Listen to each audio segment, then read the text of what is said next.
Greetings, programs. This is Wretch. Welcome back to Shadowrun Hong Kong. After talking with our new friend Zippy here, we have to go to Magpie's shop because she kind of disappeared right before these murders started happening, so there's an interesting connection there. Before we do that, though, I want to talk to these elders again, just to see if they have anything to say about Magpie.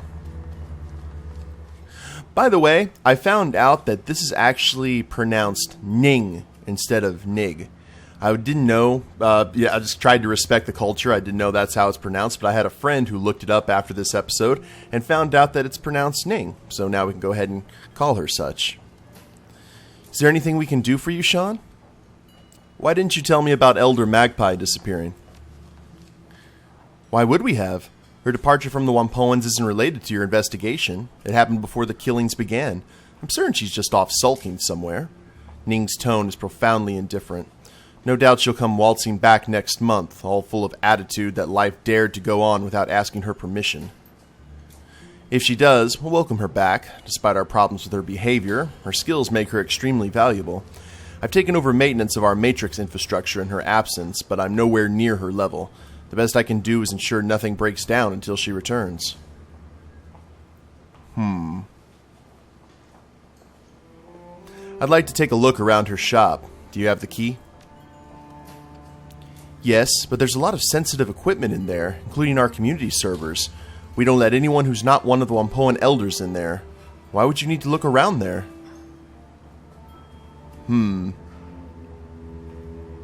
Well, I wish I had some charisma. I guess I really don't need to get in there. Now, is this going to be denied us? Looks like it. Rainbow, Wing K, Quack. Let's talk to Wing here. What's going on? Welcome, sir. Welcome to Quack Atelier, home of the finest clothing in Whampoa Garden. I am the owner, Master Tailor Wing. How may I serve you today? I didn't expect Whampoa Garden to have a tailor's in it. Many people don't. There's a mistaken impression that we Whampoans are only interested in technology and the Matrix. But even technologists need clothing, don't they? And many of us are in lines of where added protection is required. I myself am a materials scientist, as well as a keen follower of fashion trends. What kind of material science? Fiber-related, of course. Primarily aramid fibers, graphene composites, and dilatants. It affords me a certain unique perspective where designing clothing that is not only beautiful, but defensive as well. I specialize in high-fashion body armor, similar to the kind crafted by Secure Tech or Vashon Island, but with a much more personal touch. Alrighty. Ooh, neat. Lined with rigid plates, this duster has handy attach points of cabling used with decks or drone control kits. Secure Tech's armored clothing, shamanistic garb, street monk outfit. Alright, same old, same old. Thank you very much, ma'am. And let's see what's in here in the casino. Look, they got Dance Dance Revolution. This woman sports brilliantly hued hair that shifts colors, scintillating with every passing moment. She's powerfully built, a natural athlete or someone who works out a great deal. Notably, a large shotgun rests on an arcade cabinet next to her. She affords you a short glance as you approach. When she speaks, you note a particularly lyrical accent in her voice. Something I could help you with there, friend? You're throwing off me game, and you're throwing off me game, and I'm trying to beat my best score. Interesting. The Irish girl is named Rainbow. Tank War Europa? I haven't seen one of those cabinets in years. The woman's mouth twists up into a wired grin. Aye, me neither. Managed to find this one near by accident, but I heard the music and thought, hold on there, Rainbow. You know that tune. After a few moments, Rainbow's game is suddenly over, her tank obliterated by a barrage of air-to-ground missiles. She hisses her breath in through clenched teeth. Piss on your ma. Oh, right, robbery that was. Right then. Rainbow shakes her head again and turns to face you fully. You don't seem like them Whampoans. They're all at my touched, yeah? Maybe you are too, but you don't advertise it like they do. What's your story? I'm looking into the murders that have been happening. That's some nasty work. Bodies hacked up, chunks bitten out of them. Make sure you're loaded with something big and ugly, that's for certain. Where are you from? I can't place the accent. Born and raised in Dublin, down the banks of Liffey. Spent most of my early life there, working security on sacred spaces. You know, historical sites or undeveloped land. The green movement was big in those days. It was a bit like being a park ranger. I'm sure it didn't beat some dead-end desk job. It's hard to read. Spent a lot of time around County Dublin and Wicklow. I always loved animals, and I found out being a ranger put me in close with them. It was a good time, yeah.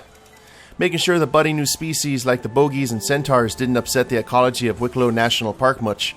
Also kept the nastier bits like the each usage, whatever that is, from running amok across populated areas. Isn't that a demon horse? Aye, that's right. They're cannibal horses, basically. Nasty buggers that drag people into bogs and drown you. Sometimes people call them kelpies on account of the water plants they pop out of. Anyway, as I was saying, problem was I started to develop this wee knack. Just a small thing. I keep magic from working when I'm around. Spells don't go, spirits fall apart, and the paracritters get real feisty, yeah? To make things worse, this was around the time Liam O'Connor threw his coup and formed Tir na Nog. With all his fancy talk about elves and ancient magic, it was a bit scandalous to have a woman guarding ancient sites that wasn't just mundane, but also killed magic around her. So I got fired. You're older than Tir na Nog? Bang on! I don't look a day over 25, do I? Rainbow flexes one arm, grinning wildly. Aye, I'm Irish, but not one of them noggins. Pack of punters, the lot of them. Always going about on their ancestral lands and the glory of the past and all that bull. I saw them kick dozens old Irish families off their land just because their ears weren't pointy enough, or they didn't meet some stupid arbitrary criteria of old nobility.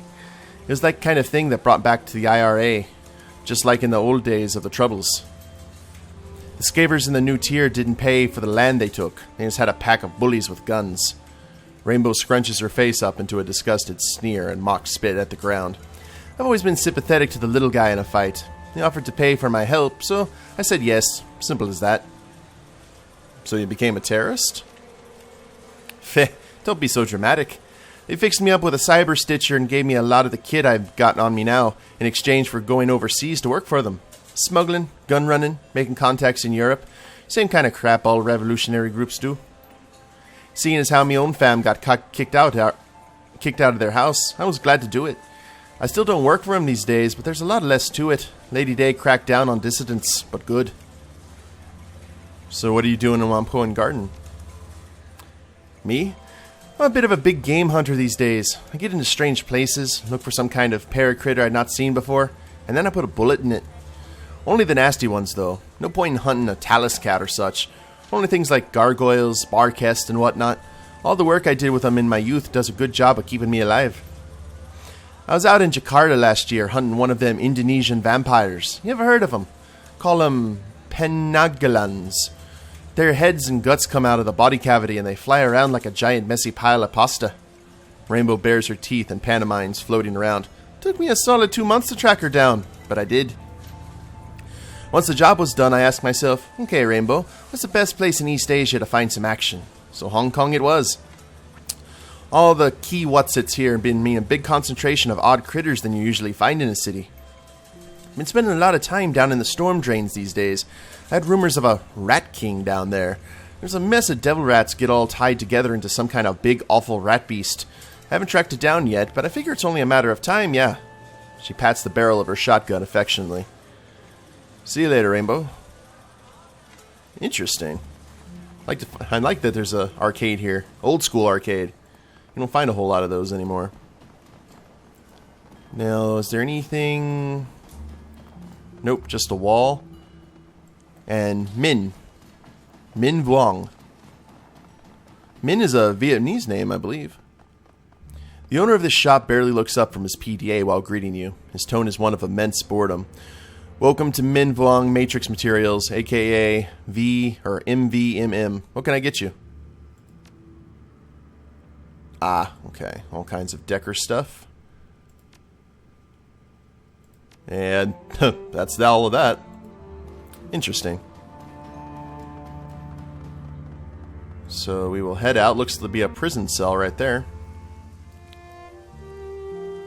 Mergo. We're just meeting all kinds of people today, aren't we? Probably gives us a back way to get into the shop. Actually, you're probably the drug dealer, aren't you? This man has a tired, world-weary demeanor about him. His eyes track your movements with a penetrating, critical precision. Something about him, the lines about his eyes perhaps, make you suspect he's seen a lot of terrible things happen. He lifts a cup of cheap soy calf as you approach. Let me guess, you're the freelancers the elders are paying to look into the murders around here. That's right. Who are you? Call me Mergo. I'm not one of the Whampoans, but I've been here long enough that they don't think twice about me being here. Mergo drains the last of his soy calf in a large gulp. So, what have you found so far? You're awfully curious for a random guy. Professional curiosity. I used to be with the New York Police Department as part of their thaumaturgic research division.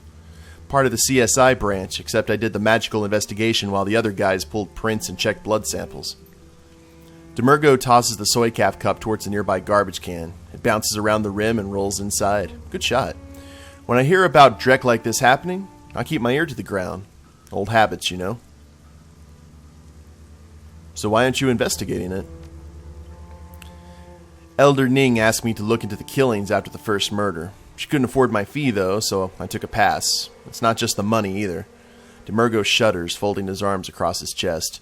You see that stuff day after day? You pay a price. It eats away at you. You know what it's like to feel all that sickness and anger every day? To be asked to pick up a murder weapon and relive someone's death? Feel it going into your neck? Pleading in the voice of a dead woman for her killer to spare you? These days, I'd rather interrogate the living, thanks. It sounds awful. Awful.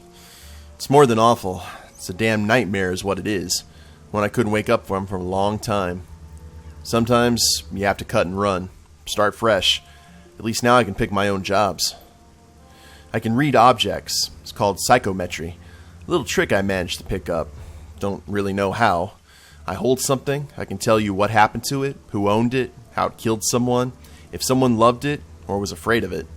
Useful, but it'll tax your heart. And before you ask, no, I'm not going to read anything you find. I already told Ning I didn't want any part of this. You want advice, I'll give you that, but I'm not getting drawn in further than that. So aside from that, is there anything I can help you with? Well, we can get some advice of a former New York City police officer. What can you tell me about the Whampoans? I don't know much. Even though I've been here almost 2 years, I'm an outsider. They don't really accept anyone who's not as much of a tech nut as they are. I'm just the crazy mage that lives down the road. Mergo pauses and looks off into the distance as he collects his thoughts.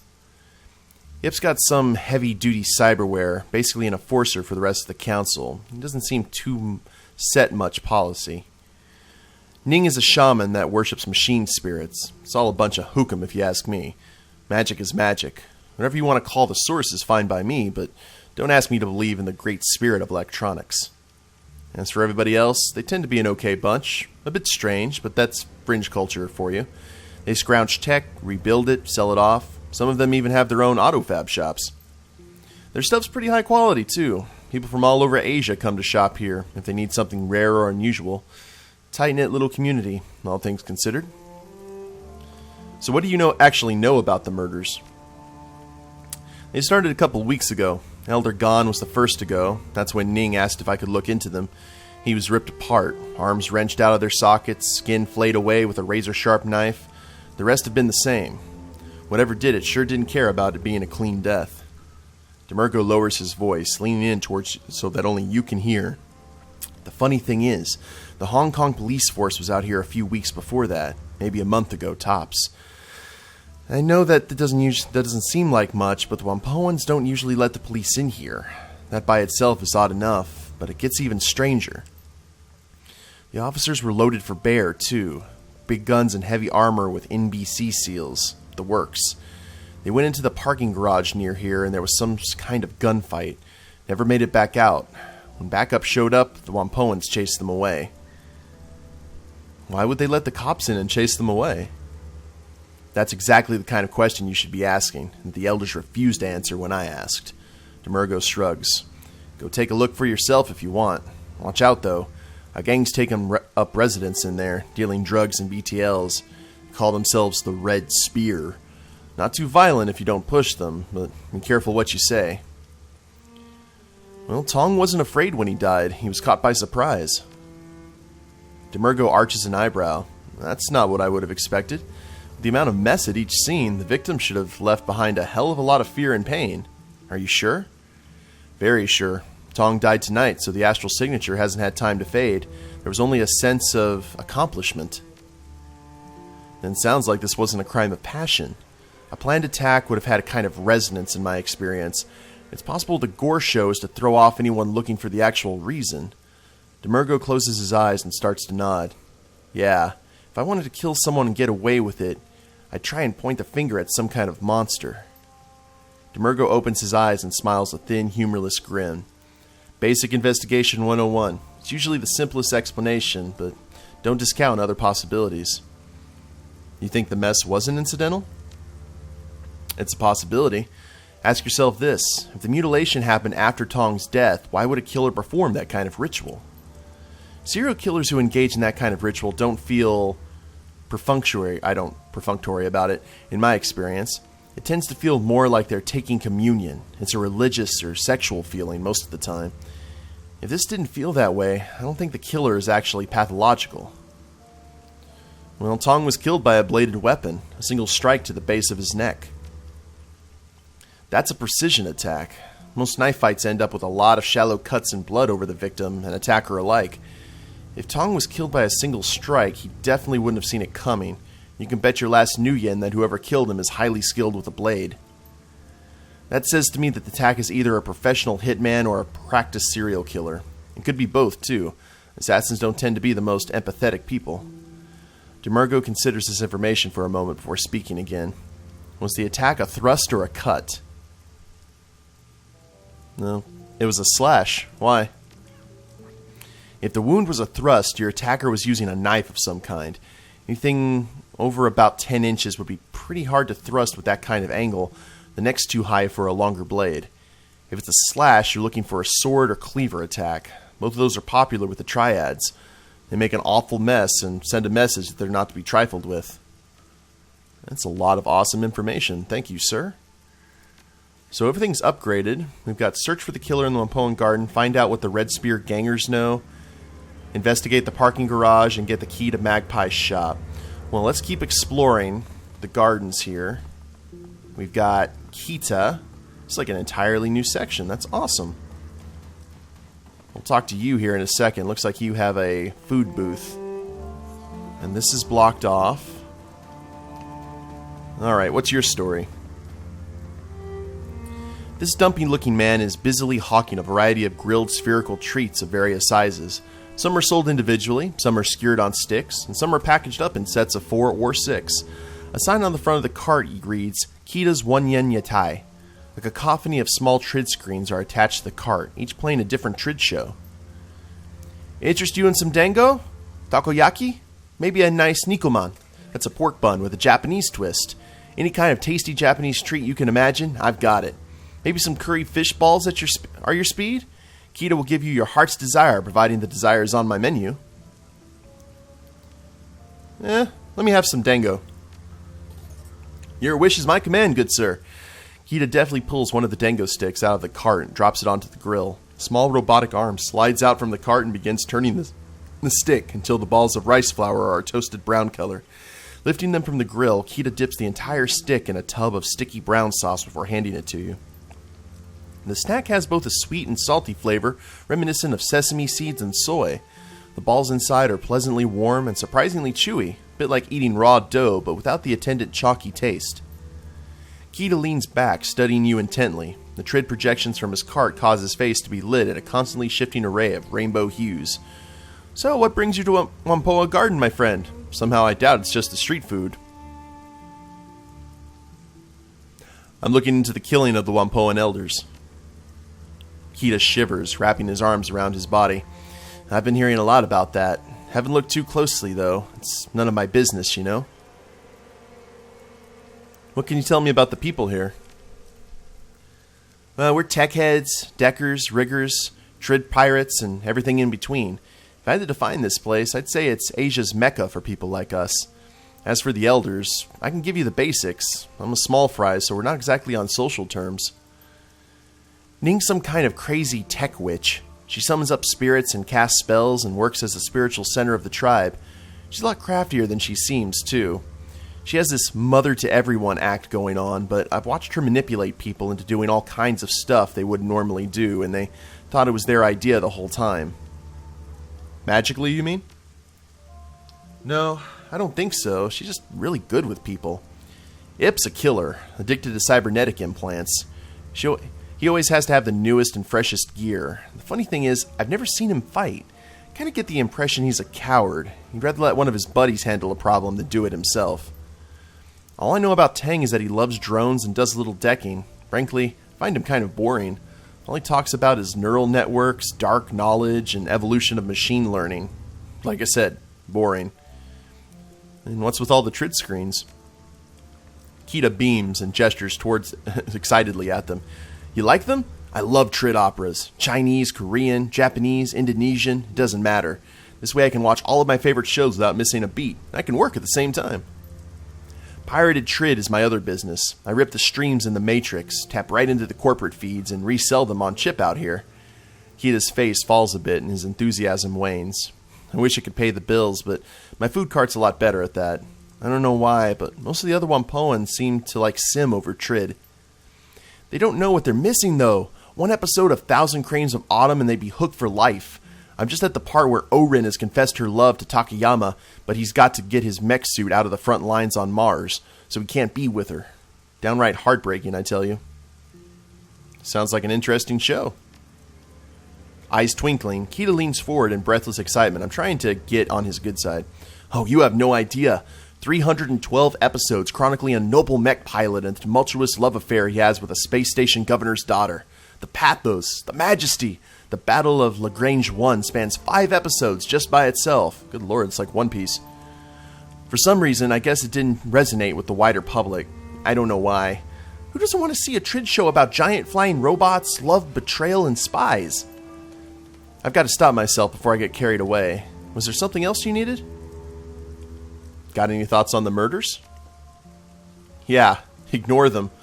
Keita shrugs indifferently. I saw the crowd down at Tong Sensory Carnival earlier tonight, but didn't know the guy very well. I'm a trid fan, he liked The Sims. Not a lot of crossover between us. Fair enough. See you later, sir. Now we got Mergo over here. And look at the phalanges coming out of that crate. Breaker Hoy?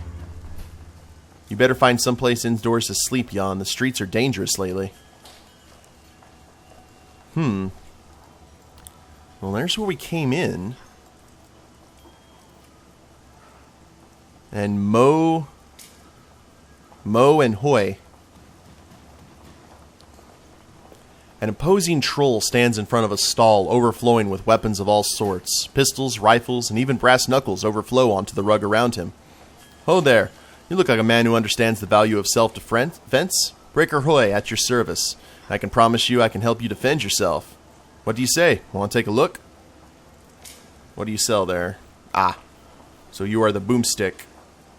An armored glove. May do AP on critical hits. Allows for an enhanced stun attack on a 2-round cooldown. That's interesting. I'm looking for information right now. Yeah? Tell me what you want. Maybe I can help you out. Know anything about the murders? Just that elders have been getting hacked apart. Try to stay away from it all. No sense painting the crosshairs on my own forehead, right? The troll shrugs indifferently. I'm nobody important, and I aim to keep it that way. What are your impressions of the Whampoan elders? Can't say I associate much with them. They organize big trade deals with the Loho Juan pirates, the triads, and legitimate businesses. They tell us if somebody's been blacklisted and dispense justice when someone breaks the rules. Beyond that, they leave us alone, and I leave them alone. I'm just not important enough to register on their radar. You know anything about Elder Magpie? We need to find a way to get into that shop. Never met her, thank God. She ran with the Deckers mostly, since she dealt in chips and software. I heard she was hard to work with. I think the phrase I overheard was that she shrieked like a harpy with a fresh corpse. I don't know. You should ask Zippy, though. He's a sharp one with a deck, and he'd know her better than most. Aside from Tong, who slings the BTLs around here? The Red Spear Gang. They run up in here sometimes, but don't cause any trouble. Check out the parking garage south of here, though. They usually hole up in there. Step light, though. If they don't know you and you cop an attitude, they'll put you in the ground. Funny thing, I heard there was a shootout with some Hong Kong police in the garage a month ago. I was away in Beijing at the time, and I didn't see it directly, but everyone was talking about it when I got back. So why is that funny? Because we don't let the HKPF in here most times. We shoot at them if they try. Every time they come in here, it's bad for us because they're always looking for a scapegoat. Why would the elders let them in? Nobody knows. Okay, thank you, Breaker. Now, what do you have to say, Mo? The man in front of this stall is rooting through a box of music chips with the swift fingers of someone who knows what they're doing. Behind him, a music player pumps out a constant stream of distorted and tonal music. The stall's proprietor is nowhere to be seen. Can you believe this? They've got 4 bootlegs of Echelon 60, the unreleased Enoch Ian Keys double chip show from Brazzaville, and absolutely 0 chips from Shotgun Bloom. This stall stuff is purely second rate. Hey man, don't get down on Echelon 60. I saw them when they played that unlicensed show at the old Choco Tart factory out of Singwang. The show was amazing, even the police had to break it up midway through the second set. The music aficionado waves his hand dismissively. The show might have been great, but come on. Echelon 60's old news. They're already being mainstreamed. I saw a Trid ad for the new Mitsubishi Ostro scooter, and they were using Main Volt Underbus as the backing music. Made me sad, I tell you. Decker inclines his head politely towards you. Mo Nibby, at your service. Decker, technologist, or technologist? I think I pronounced that before. I'm just getting tongue-tied today. Music fan. You're not from around here, are you? You don't hold yourself like a native. Not Whampoa Garden, no? Mo runs a hand through his hair, shaking the collected rain off of it. Thought so. What brings you out here? Trying to find out who's been killing the elders. Decker pauses a moment, face falling. Oh, that's a nasty business. I heard Tong died tonight. I don't know who or what they pissed off, but it seems like a really bad scene. I'm trying to keep my nose out of it. Still, I like this place. Is there anything I can do to help? Well, what can you tell me about the Whampoans? We're a collection of freaks, geeks, nerds, and tech junkies. This place may look like a third world bazaar, but believe me, we have stuff here that's cutting edge in almost every field. Mo swells with pride and plants both hands firmly on his hips. Maybe it's not as advanced as the stuff the Megas have in their development labs, but it's as advanced as anything you can find in a store. People come from all over the world to buy and sell here, and work out deals for big shipments. We've got contacts with every pirate and smuggling group in the South China Sea, and every major syndicate and gang in the Free Enterprise Zone knows not to mess with us. Not only are there a lot of us, nobody wants to lose what we're selling. The Red Dragon made a play 4 years ago when we chased him out. Mo gestures with both hands as if shooting away a bothersome insect. Scooted off back to Ho Man Tin, and they were never been back. Good for you. That's how you survive. It's all about playing the angles. Yeah, it pissed them off, but then we sold goods to Yellow Lotus at a discount. In exchange, Yellow Lotus kept them off our back. You don't have to beat up the big guy to win. You just have to make him step back so the other big guy sees off balance. Stand-up fights are for the Megas. We're about survival, just like everyone else in the shadows. Do you know anything about the murders? I'm trying to stay as far away from it as possible. I'm not connected enough to hear anything important, and all the talk about monsters is just plain dark. I'm not afraid of monsters, but I don't want to get their attention. All I know is that a couple of months ago we had elders Nakamura, Yatunde, Gon, and Magpie, and now we don't. I heard about Magpie. Sounds like she was kind of vicious. To be blunt, she's a hateful, shrewish old badger of a woman. It was always her way or the highway. She'd butt heads with the other elders over damn near anything. The last fight she had was with Tang over something or other. I guess she ended up throwing some of his micro drones into a deep fryer and threatening to kick his ass around the block. What was her line of business? Matrix gear. Her shop's called the Jack Point. Not very imaginative, I know. She always had the hottest programs, best chips, and made some killer decks for anyone willing to pay her rates. Cost plenty of new yen, but she was one of the best in the business, at least in Hong Kong. If you want to know more about her, you should talk to Zippy. He's one of the only people around here who got along with Magpie. You'll probably find him by the MTR station. He loves the steamed bun cart over there. So what's your area of expertise? I'm a decker. I used to be a company man for years, pushing code on their servers, smearing the little cyber pukes that would try to get into our secure system. Made a pretty good living. Had my own place on the 48th floor in a corporate skyscraper. It's kind of a thing the Sims teach you everybody reaches for, the dream life. So how'd you end up here? I found out the company wasn't what I thought it was. Sure, they paid me well and kept me in creature comforts, but I accidentally looked over some misfiled reports while clearing out a company data store. Turns out one of the company's security riggers had gotten drunk and blabbed about some sort of project or other being over budget and behind schedule. That's not good. Be a fireable offense, right? Mo purses his lips, his gaze going distant for a moment. Well, I guess upper management was worried that info would hurt their stock ratings by a fraction of a point or two. So they fired a guy with a .308 round. Right through the skull. That seems drastic. May have only been a fraction of a point, but that's still worth tens of millions of new yen. I guess they went beyond a firing offense directly into murder territory. What's worse, since I now knew about the project and the murder, I could be next in the firing line. I knew I wasn't worth the expense to hunt down as long as I kept my head down. I knew I wasn't worth the expense to hunt down as long as I kept my head down. So I came out here looking for like-minded deckers. I guess I ended up staying because I could get a semblance of community out here. I couldn't get it like in many other places. Interesting folk, these Whampoans. So let's take a quick look around here. Get the key to Magpie's shop. Let's speak to Zippy one more time. Nothing we can talk about him there. No way we can try and get a key. And nothing over here. Anyone we can talk to?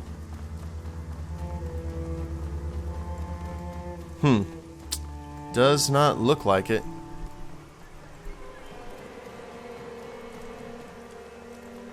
But maybe we can talk to the elders again. And we'll do that in the next episode, guys. I hope you've enjoyed it. We're going to get to the bottom of this and at least check out the parking garage. If you liked the episode, go ahead and click like down below. Subscribe to the channel. Leave a comment. That'd be a big help. And we'll see you next time. Later days, everyone.